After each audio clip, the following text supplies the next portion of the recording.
तो पिछले एपिसोड में जुपेंग ने अपने पावर का यूज करके लिन के पेरेंट्स और बाकी लोगों के ऊपर भी अटैक कर दिया था, लेकिन तभी हम देखते हैं कि लिन अपने पावर का यूज करके इसके अटैक को बहुत ही आसानी से रोक लेता है और फिर इसी के साथ वो इसी पावर का यूज करके इसके ऊपर अटैक भी कर देता है। इसके बाद वो जुपेंग से कहता है कि तुम इनोसेंट लोगों को हर्ट क्यों करना चाहते हो, लेकिन तभी हम देखते हैं कि इसके ऐसे हरकत के वजह से जुपेंग इसके ऊपर काफी गुस्सा हो गया था और अब इसीलिए वो अपने ईगल स्प्लिटिंग टेक्निक का यूज करके इसके ऊपर अटैक करने के लिए रेडी हो जाता है। तभी से इस पावर का यूज करते हुए देख इसके बाकी साथी इस बात से बहुत ज्यादा खुश होने लगे थे और फिर कहने लगते हैं कि अब जुपेंग तो उसे हरा ही देगा। लेकिन वहीं दूसरी तरफ हम देखते हैं कि लिन ने अभी भी इसके अटैक से खुद को बचा लिया था और फिर अचानक से वो अपने अटैक से उसे पीछे भी भेज देता है। लेकिन अब इस बात से जुपेंग इसके ऊपर और भी ज्यादा गुस्सा होने लगता है और फिर उससे कहने लगता है कि तुम तो अभी की कंडेंसेशन के लेवल 6 में हो, लेकिन इसके बाद भी मुझे हर्ट करने की तुम्हारी हिम्मत कैसे हो गई। अब इतनी बात कहने के बाद वो फिर से अपने स्वॉर्ड टेक्निक का यूज करके इसके ऊपर अटैक करने की कोशिश करता है, लेकिन हम देखते हैं कि लिन ने इसके अटैक को बहुत ही आसानी से पकड़ लिया था, जिसके वजह से जुपेंग अब इसके सामने कुछ भी नहीं कर पाता और फिर लिन इसी के पावर का यूज करके इसके ऊपर अटैक कर देता है। जिसके बाद हम देखते हैं कि जुपेंग इस अटैक को रोकने के लिए अपने सिल का यूज करना चाहता था, लेकिन असल में अब वो इसके सामने कुछ भी नहीं कर पाता और इस तरह से लिन अब इसके ऊपर भारी पड़ने लगता है। लेकिन इस पर जुपेंग उससे कहता है कि तुमने अब मुझे इस पावर का यूज करने के लिए मजबूर कर दिया और इसके बाद हम देखते हैं कि वो अपने ब्लैक पाइथन का यूज करके इसके ऊपर अटैक करने लगता है। वहीं दूसरी तरफ हम देखते हैं कि अब इस बात से लिन के पेरेंट्स भी काफी घबरा गए थे और इनको लिन के बारे में काफी चिंता होने लगती है। लेकिन इसके बाद भी हम देखते हैं कि लिन ने ब्लैक पाइथन वाले अटैक को बहुत ही आसानी से रोक लिया था और फिर वो अपने किसी पावर का यूज करके इसके ऊपर अटैक भी कर देता है। लेकिन अभी भी हम देखते हैं कि इसके अटैक के वजह से ब्लैक पाइथन को उतना ज्यादा कुछ नहीं हुआ था और इसीलिए जुपेंग फिर से इसके पावर का यूज करके लिन के ऊपर अटैक कर देता है। लेकिन इसके बाद भी हम देखते हैं कि ब्लैक पाइथन लिन के सामने कुछ नहीं कर पाता, क्योंकि लिन ने इसके अंदर अपने किसी पावर को भेज दिया था और फिर इसके बाद वो इसे ब्लास्ट करके यहीं पर मार देता है। वहीं दूसरी तरफ हम देखते हैं कि अब लिन के ऐसे पावर को देख सभी लोग काफी हैरान हो गए थे और फिर वे कहने लगते हैं कि आखिरकार अचानक से वो इतना ज्यादा पावरफुल कैसे हो गया। जिसके बाद जुपेंग भी लिन से कहने लगता है कि तुम तो अभी केवल की कंडेंसेशन के लेवल 6 में हो, लेकिन इसके बाद भी तुमने मेरे ब्लैक इंक पाइथन को डिस्ट्रॉय कैसे कर दिया।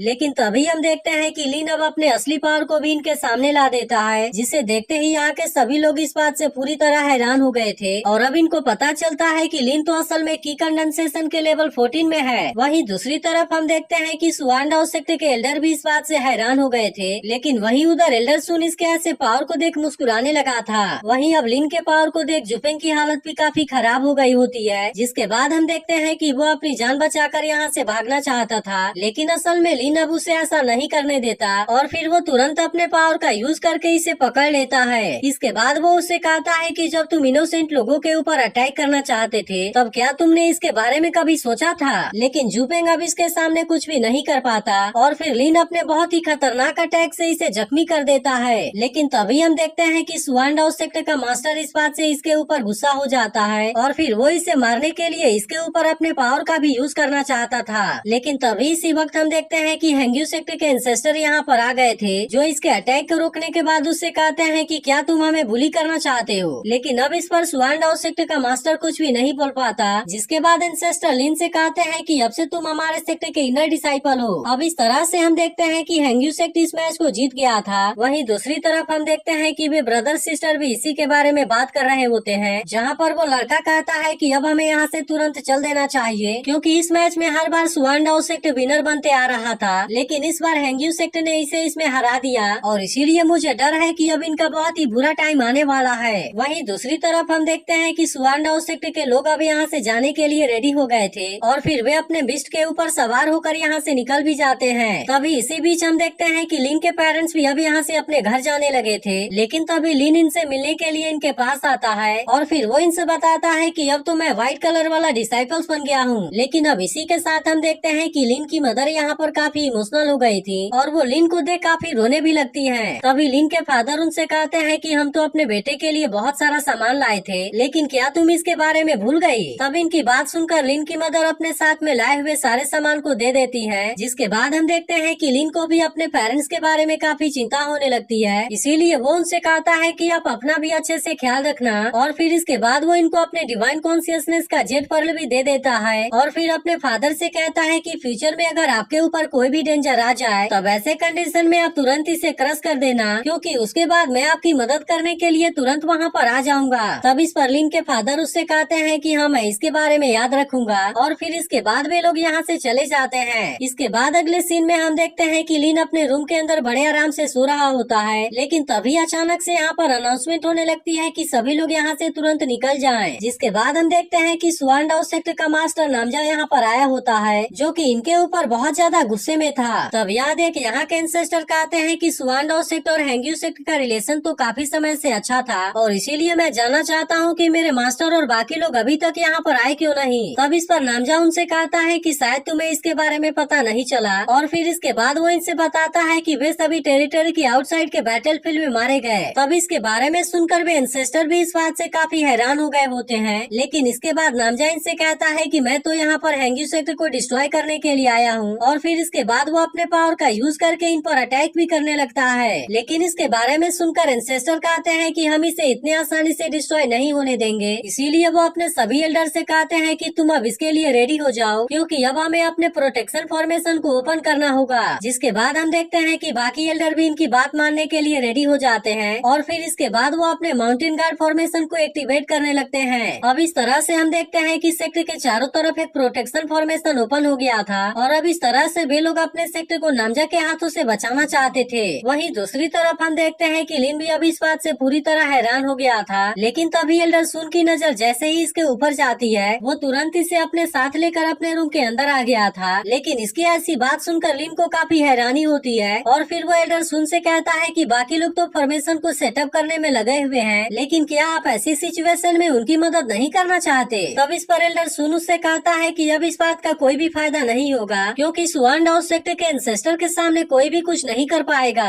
लेकिन तभी इसी बीच हम देखते हैं कि एल्डर सुन लिन को कोई टी पीने के लिए देता है, और उसे कहता है कि यह 2 घंटे में एक्सपायर हो जाएगा, इसीलिए मैं चाहता हूँ कि तुम इसे जल्दी से पी लो। लेकिन असल में लिन को पता चल गया था कि इसमें जरूर कोई गड़बड़ है, इसीलिए वो इसके टी को पीने से इनकार कर देता है। और इसी के साथ हम देखते हैं कि उसने इसे नीचे भी गिरा दिया था। इसके बाद वो उससे कहता है मुझे पता है कि इसके अंदर भी पॉइजन है, जैसे कि उस पिल के अंदर भी था। तब इसकी बात सुनकर एल्डर सुन उससे कहता है कि अब तो तुम्हें इसके बारे में पता चल गया है। और फिर अचानक से वो अपने स्पिरिट बाइंडिंग अरे का यूज करके इसे कैद कर लेता है। जिसके बाद हम देखते हैं कि लिन अब इसके पावर के सामने कुछ भी नहीं कर पाता। वहीं दूसरी तरफ हम देखते हैं कि सभी एल्डर फॉर्मेशन के मदद से अपने सेक्टर को प्रोटेक्ट करने की कोशिश कर रहे थे, जिसे देख नामजा उनसे कहता है तुम्हें क्या लगता है कि तुम इस तरीके से मुझे रोक पाओगे, और इसके बारे में तुमने सोच भी कैसे लिया कि तुम मेरा सामना कर पाओगे। अब इस तरह से हम देखते हैं कि नामजा भी अपने पावर का यूज करके इनके फॉर्मेशन के ऊपर अटैक करने लगा था, क्योंकि वो किसी भी तरह से इनके फॉर्मेशन को तोड़ देना चाहता था। तब यह देखते ही सेक्टर लीडर लुसुंग से कहते हैं कि तुम सभी डिसाइपल्स को लेकर यहाँ से नीचे चले जाओ, और तब तक हम सभी इसे रोकने की कोशिश करते हैं। लेकिन तभी हम देखते हैं कि नामजा ने फॉर्मेशन के ऊपर अपने किसी खतरनाक पावर का यूज कर दिया था, जिसके वजह से इनकी प्रोटेक्शन वाली फॉर्मेशन टूटने लगती है। तब यह देखते ही सेक्टर लीडर बाकी सभी एल्डर से कहते हैं कि आप केवल फॉर्मेशन को मेंटेन रखिए, और जबकि बाकी की जिम्मेदारी आप मेरे ऊपर छोड़ दीजिए। अब इस तरह से हम देखते हैं कि सेक्टर लीडर सीधे नामजा के साथ में फाइट करने के लिए चले गए थे। लेकिन अब इनको ऐसा करता हुआ देख बाकी एल्डर को भी इनके बारे में चिंता होने लगती है, और वो इनसे कहने लगते हैं कि आखिर आप ऐसा क्यों करना चाहते हैं। तब इस पर सेक्टर लीडर उनसे कहते हैं कि हैंग्यू सेक्टर को प्रोटेक्ट करना मेरी जिम्मेदारी है, और अगर इसके लिए मुझे अपनी जान भी देनी पड़े तो मैं इससे पीछे नहीं हटूंगा। इसके बाद हम देखते हैं कि वो नामजा के अटैक को रोकने के लिए अपने ड्रैगन पावर का यूज करने लगे थे, क्योंकि वो किसी भी तरह से हैंग्यू सेक्टर को बचाना चाहते थे। अब इस तरह से हम देखते हैं कि इन दोनों के बीच में यहाँ पर बहुत ही शानदार टक्कर होने लगती है, जहाँ पर सेक्टर लीडर अपने पावर का यूज करके नामजा के अटैक को रोकना चाहते थे। लेकिन तभी हम देखते हैं कि नामजा अपने अटैक पावर को और भी ज्यादा बढ़ा देता है, जिसके वजह से सेक्टर लीडर अब इसके सामने कुछ भी नहीं कर पाते, और अब इस तरह से नामजा ने इनको जख्मी कर दिया था। अब इसके वजह से हम देखते हैं कि इनका फॉर्मेशन भी कमजोर होने लगा था, और इसके अलावा इनके बाकी एल्डर भी इसमें जख्मी होकर नीचे गिरने लगे थे। तभी यह सब देख नामजा इनका मजाक उड़ाना शुरू कर देता है, और फिर सेक्टर लीडर से कहने लगता है कि क्या तुम केवल इतने ही पावरफुल हो। जिसके बाद हम देखते हैं कि इसकी ऐसी बात सुनकर लुसोंग इसका सामना करने के लिए रेडी हो गया था, और अब इस तरह से उसके अटैक को रोकने में बाकी डिसाइपल्स भी उसकी मदद करने लगे थे। लेकिन इसके बाद भी हम देखते हैं कि वे सब नामजा के अटैक के सामने कुछ नहीं कर पा रहे थे, और नामजा अभी भी इन सभी के ऊपर भारी पड़ता हुआ नजर आ रहा था। वहीं दूसरी तरफ हम देखते हैं कि एल्डर सिन ने लिन को बहुत ही ही बुरे तरीके से कैद कर लिया था और फिर उससे कहने लगता है कि अब तुम इसके सामने कुछ भी नहीं कर पाओगे क्योंकि मेरे स्पिरिट बाइंडिंग फॉर्मेशन से बाहर निकलने का कोई भी रास्ता नहीं है। इसके बाद हम देखते हैं कि वो लिन से इसके पास वाले ट्रेजर के बारे में पूछने लगा था क्योंकि वो असल में इसी के लिए इसे टॉर्चर कर रहा होता है। फिर वो कहने लगता है कि मुझे तो यकीन ही नहीं होता कि तुमने मेरे पॉइजन को डिटॉक्सिफाई कर लिया और इसके अलावा तुमने तो अपने कल्टीवेशन को भी बढ़ा लिया है। लेकिन अब इतनी बात कहने के बाद वो इसके ऊपर अपने पावर का भी यूज करने लगा था ताकि इस तरह से वो इसके पास में छुपे हुए ट्रेजर को खोज सके। लेकिन तभी हम देखते हैं कि सीतू भी इन सारी चीजों को देख रहा होता है और फिर वो लिन से कहने लगता है कि तुम जल्दी से अपनी आंखें खोलो। लेकिन अब इसी के साथ हम देखते हैं कि एल्डर सुन को इसके पास वाले हेवनली पर्ल के बारे में पता चल गया था, जिसे देखते ही वो हैरानी से कहने लगता है कि आखिरकार ये क्या है। लेकिन तभी हम देखते हैं कि लिन वापस अपने होश में आ गया होता है और इसके अलावा अचानक से वो अपने किसी पावर का यूज करके इसे फ्रीज भी कर देता है। तब इसके बारे में पता चलने पर एल्डर सुन इस बात से काफी परेशान हो जाता है और फिर वो कहने लगता है कि अचानक से मेरे साथ में ऐसा क्या हो गया और मैं अपने जगह से हिल क्यों नहीं पा रहा हूँ। लेकिन फिर हमें पता चलता है कि लिन अब एल्डर सुन के बॉडी को कंट्रोल करने लगा था और इस तरह से वो इसी के हाथों से ही अपने आप को बहुत ही आसानी से आजाद भी करा लेता है। लेकिन असल में एल्डर सुन को अभी भी कुछ समझ में नहीं आ रहा था और फिर वो लिन से कहने लगता है कि आखिरकार तुमने मुझे पॉइजन कब दिया। तब इस पर लिन उससे कहता है मुझे पता था कि लियू के पीछे तुम्हारा ही हाथ है क्योंकि तुमने असल में उसे कार्डिसेप्स साइनेंसिस दिया था जिसका यूज करके हम विक्टिम के सारे बिहेवियर को बहुत ही आसानी से कंट्रोल कर सकते हैं। इसीलिए मैंने इसका यूज करके तुम्हारे लिए टी बनाया था जिसके वजह से अगर तुम मुझे टच नहीं करते तो इससे कुछ भी नहीं होता।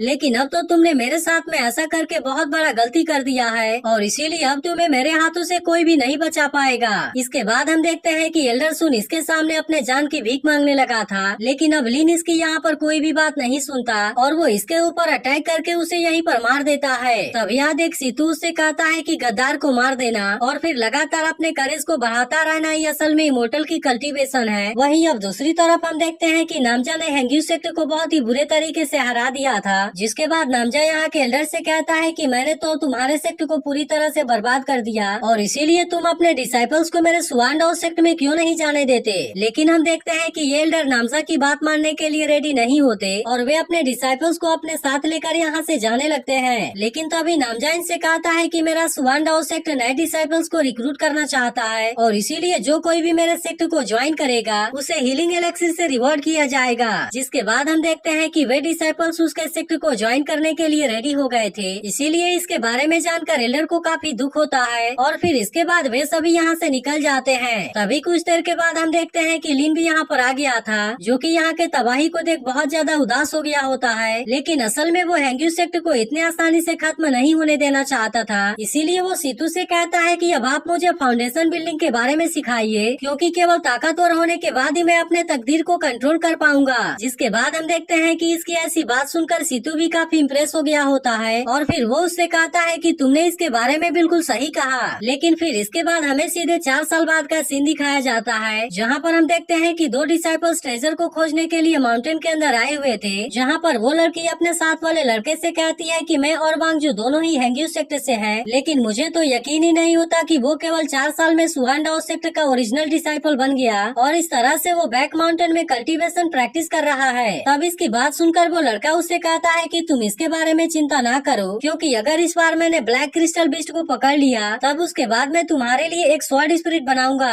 और फिर उसके बाद तुम्हें बैक माउंटेन में प्रैक्टिस करने का चांस जरूर मिलेगा। अब इस तरह से हम देखते हैं कि वे दोनों ब्लैक क्रिस्टल बीस्ट को पकड़ने के लिए एक जगह पर आ गए थे, जहाँ पर वो लड़का कहने लगता है कि अब तो यहाँ की स्पिरिचुअल एनर्जी पहले से काफी बढ़ गई है, जिसके वजह से यहाँ पर बहुत सारे ब्लैक क्रिस्टल बीस्ट अट्रैक्ट होकर आ गए हैं। तब इसके बारे में सुनकर वो लड़की कहती है कहीं ऐसा तो नहीं कि इस जगह में कोई ट्रेजर है। तब इसकी बात सुनकर वो लड़का अपने पावर का यूज करके इसके बारे में चेक करने लगता है, जहाँ पर उसे माउंटेन के अंदर एक बहुत ही पावरफुल ब्रेथ फील होती है। लेकिन तभी हम देखते हैं कि वो लड़का यहाँ पर माफी मांगने लगा था और फिर वो कहने लगता है मुझे पता नहीं था कि कोई सीनियर यहाँ पर प्रैक्टिस कर रहे हैं और इसीलिए मैं चाहता हूँ कि आप इस गलती के लिए मुझे माफ कर दें। तब इसकी बात सुनकर वो सीनियर उनसे कहता है कि तुम दोनों तुरंत यहाँ से चले जाओ। जिसके बाद हम देखते हैं कि वे दोनों तुरंत यहाँ से निकल जाते हैं। लेकिन अब इसी के साथ हम देखते हैं कि वो एल्डर भी माउंटेन से बाहर आने लगा था, जिसके ऑरा के वजह से यहाँ पर बहुत सारे स्पिरिट बीस्ट आने लगते हैं। लेकिन फिर हमें पता चलता है कि वो सीनियर असल में कोई और नहीं बल्कि लीन है, जो कि केवल इतने ही सालों में पहले से बहुत ज्यादा पावरफुल हो गया था। लेकिन क्या आपको लगता है कि अब लिन सुआन डाओ सेक्ट वालों की बैंड बजाएगा? इसके बारे में कमेंट करके जरूर बताएं।